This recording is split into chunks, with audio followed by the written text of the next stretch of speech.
Corrosion burns $2.5 trillion every single year, globally. That's more than the entire GDP of Canada, gone to rust. You've been told zinc protects metal. That's only half true. Aluminum forms armor too, but everyone ignores this fact. What happens when you fuse both metals into one alloy? Scientists call it Zinc-Aluminum, and it's basically corrosion's kryptonite. By the end of this video, you'll understand the exact chemistry behind it. You'll know why bridges, cars, and bearings now use this alloy. You'll see why bronze, a 5,000-year champion, is losing ground. This isn't a boring lecture. This is a real investigation.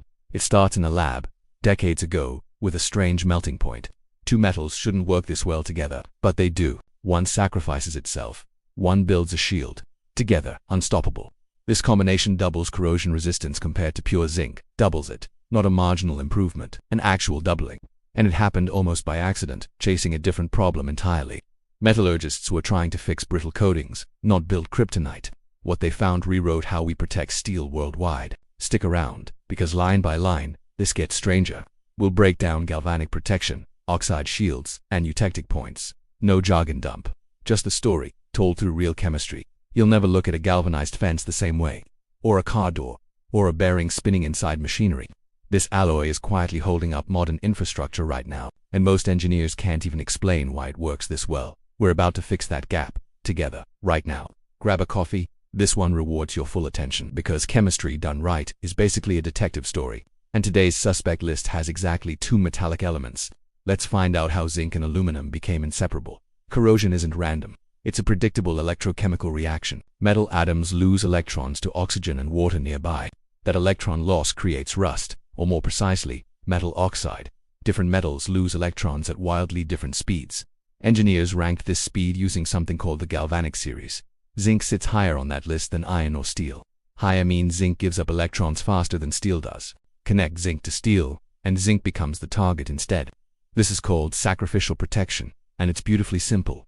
Zinc essentially throws itself in front of steel's bullet. It corrodes first, deliberately, so steel underneath stays intact. This isn't a coating that just blocks oxygen physically. It's an active electrochemical bodyguard, constantly working. That distinction matters more than most people realize. Paint blocks oxygen. Scratch paint, and steel rusts immediately. Scratch a zinc coating though, and something different happens. Nearby zinc atoms still sacrifice themselves to protect exposed steel. Engineers call this self-healing corrosion protection, and it's real. That's why galvanized steel outlives painted steel dramatically. Hot dip galvanizing has protected structures since the 1840s. Dip steel into molten zinc, and a bonded layer forms, but pure zinc coatings have one frustrating weakness. Zinc corrodes fast, even while protecting the steel beneath. Fast sacrifice means the coating eventually gets used up.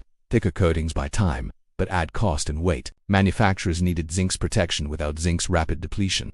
That search led metallurgists somewhere unexpected, toward aluminum. Aluminum sits lower on the galvanic series than zinc, meaning aluminum alone won't sacrifice itself for steel. So why would anyone add aluminum to a zinc coating?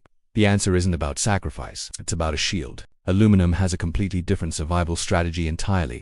It reacts with oxygen almost instantly, forming aluminum oxide. That oxide layer is only a few nanometers thick, but it's incredibly dense, and it stops further reaction cold. This passive layer is why aluminum foil never visibly rusts. Zinc protects by dying, aluminum protects by hardening. Two opposite strategies, existing in the exact same alloy. Combine them, and you don't just add benefits together. You get a coating that fights corrosion two different ways. One mechanism handles scratches and exposed edges instantly. The other mechanism slows the overall corrosion rate constantly. Neither strategy alone matches what both achieve together. This is where zinc-aluminum alloys start pulling ahead dramatically. Researchers needed exact ratios though, not just rough guesses. Too much aluminum and the coating turns brittle instantly. Too little, and you lose the oxide shield's benefit. There's a precise composition where chemistry hits its sweet spot. That sweet spot has a name and a fascinating backstory. It's called a eutectic point, and it changes everything. A eutectic point is a chemistry sweet spot, precisely defined. It's the exact ratio where a mixture melts lowest. For zinc and aluminum, that ratio is 9:5 to 5. 95% zinc, 5% aluminum, nothing more, nothing less. At that ratio, both metals freeze together, simultaneously, uniformly. Miss that ratio, and the metals separate into uneven layers. Hit it, exactly, and you get something called lamellar structure. Picture microscopic alternating sheets of zinc and aluminum fused. This structure isn't decorative, it's functionally brilliant. Each thin lamella still lets zinc sacrifice itself locally. Meanwhile, aluminum's oxide forms across the entire coating surface. Researchers named this specific alloy Galfan back in the 1980s. It emerged from the international lead zinc research organization. Test results showed something metallurgists barely expected then. Galfan coatings outlasted pure zinc coatings by 2 to 4 times. Same thickness, same environment, dramatically different lifespan. That's not incremental improvement. That's a generational leap forward.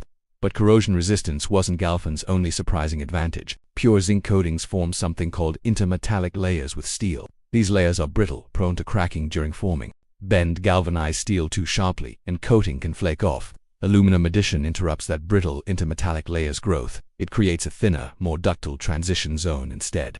Suddenly, coated steel could bend, stretch, and deep draw without cracking. This mattered enormously for one industry specifically: automotive manufacturing. Car parts get stamped, curved, and reshaped constantly during production. Brittle coatings simply couldn't survive that manufacturing process intact.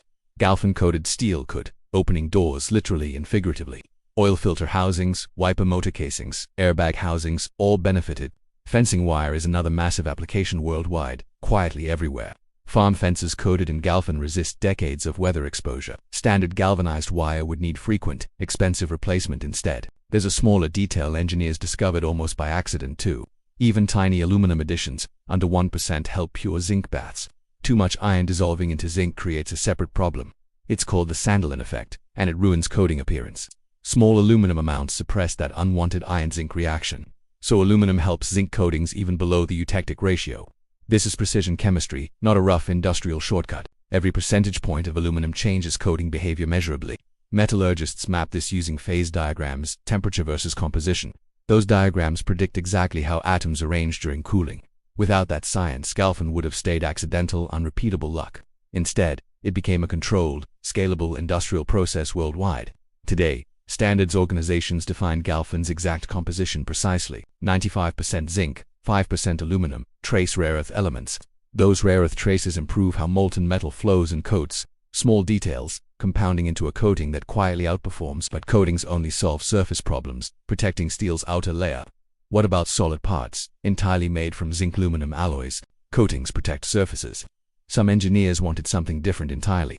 They wanted entire components cast from zinc-aluminum alloy directly. Enter a family called ZA alloys, developed since 1959.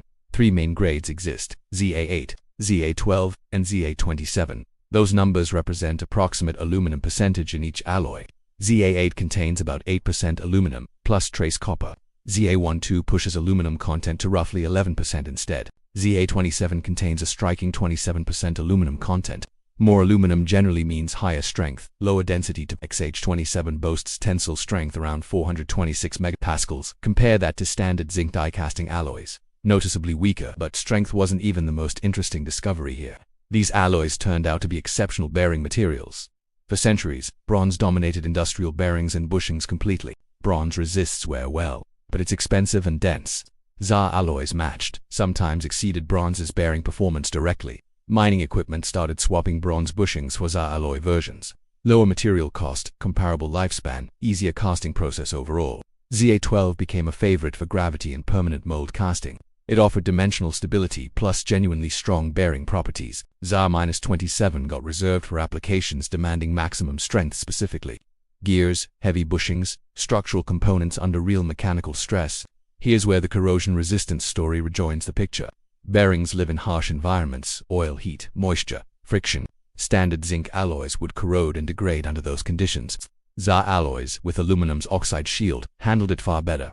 That's the same underlying chemistry from the coatings, reapplied, sacrificial zinc behavior, combined with aluminum's passive protection. Again, except now it's not a thin coating, it's the whole part. Manufacturing benefits stacked up to, not just performance ones. ZA alloys melt at lower temperatures than bronze significantly.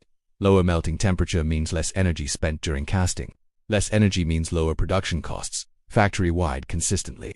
Casting also produces cleaner parts, needing less machining afterward. For manufacturers, that's real money saved across every production run. Automotive and industrial sectors noticed these savings quickly. Components once exclusively bronze started appearing in ZA alloy instead. This wasn't marketing hype. Independent tribology studies confirmed performance. Sliding wear tests showed ZA27 matching bronze under real load. Sometimes ZA alloys even outperformed bronze in specific conditions. That's remarkable considering bronze's 5,000-year manufacturing head start. Chemistry, done precisely, can overturn millennia of material tradition. It's a reminder that atomic-level design beats blind convention. Two abundant, relatively cheap metals, engineered at the right ratio. That combination now competes with history's most trusted alloy. From coatings on fences to bearings inside heavy machinery, zinc-aluminum alloys quietly outperform materials we assumed were unbeatable. The science isn't magic. It's electrochemistry and phase diagrams, sacrificial protection, passive oxide shields, and precise eutectic ratios. Together, they explain why this alloy earned its nickname honestly. So here's what we actually uncovered today, step by step. Zinc protects steel by sacrificing itself, electron by electron. Aluminum protects itself by forming an instant oxide shield. Combine both at the right ratio, and you get synergy. 95% zinc, 5% aluminum, creates Galfan coatings. Those coatings last 2 to 4 times longer than pure zinc. Solid ZA alloys go further, replacing bronze and bearings entirely. Lower cost, comparable strength, better corrosion resistance, real advantages. None of this happened by luck or marketing decisions. It happened because chemists mapped exact atomic behavior precisely. Phase diagrams, galvanic series, eutectic points, all real science. This is why your car door survives decades of weather. It's why farm fences outlast their owners sometimes. Honestly, it's why mining equipment runs longer between costly repairs. Corrosion costs the world $2.5 trillion yearly. Zinc-aluminum alloys are quietly clawing back a chunk of that. Next time you see galvanized steel, you'll know the story. You'll know it's not just a coating, it's a strategy. 2 metals, 2 defense mechanisms, 1 incredibly effective alloy. If this investigation changed how you see metal, say so. Drop a comment telling me which fact surprised you most. Was it the $1 trillion corrosion cost or the eutectic point? Hit subscribe if you want more chemistry told like this. Not lectures, investigations. Stories chemistry rarely gets told through. There's a whole periodic table of alloys still unexplored here. Titanium alloys, magnesium composites, superalloys defying extreme heat. Each one has its own hidden chemistry, its own story. I'll keep digging through them, one investigation at a time. Until then, look closer at the metal around you daily. Chemistry built more of your world than you ever realized.